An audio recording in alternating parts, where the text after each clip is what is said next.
ଦୋଳ ପୂର୍ଣ୍ଣିମା ଉତ୍ସବକୁ ନେଇ ଉତ୍ସବ ମୁଖରିତ ଦାମୋଦରପୁର ଗ୍ରାମ। ଯାଜପୁର ଜିଲ୍ଲା ସୁକିନ୍ଦା ବ୍ଲକ ଅନ୍ତର୍ଗତ ଦାମୋଦରପୁର ଗ୍ରାମରେ ଦୋଳ ପୂର୍ଣ୍ଣିମା ପାଳନକୁ ନେଇ ଉତ୍ସବ ମୁଖର ପରିବେଶ ସୃଷ୍ଟି ହୋଇଥିବା ସୋମବାର ସନ୍ଧ୍ୟାରେ ଦେଖିବାକୁ ମିଳିଛି।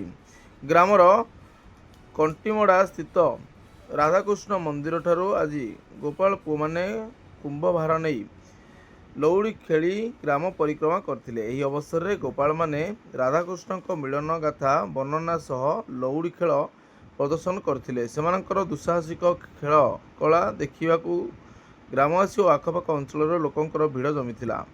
ଆଜିଠାରୁ ଆରମ୍ଭ ହୋଇଥିବା ଏହି ଲଉଡ଼ି ଖେଳ ଆଗାମୀ 5 ଦିନ ପର୍ଯ୍ୟନ୍ତ ଚାଲିବ ବୋଲି ଗୋପାଳମାନେ ସୂଚନା ଦେଇଛନ୍ତି। ଦୋଳ ପୂର୍ଣ୍ଣିମା ଗୋପାଳମାନଙ୍କର ଏକ ପ୍ରମୁଖ ପର୍ବ ହୋଇଥିବାରୁ ଘରେ ଘରେ ଆରିସା, କାକେରା, କ୍ଷୀରି ସହ ବିଭିନ୍ନ ପ୍ରକାରର ପିଠାପଣା ପ୍ରସ୍ତୁତ ହୋଇଥିଲା। 5 ଦିନିଆ ଏହି ଉତ୍ସବ ଦାମୋଦରପୁରରେ ଧାର୍ମିକ ଓ ସାମ୍ପ୍ରଦାୟିକ ସମ୍ପ୍ରୀତିର ସନ୍ଦେଶ ବହନ କରିଛି।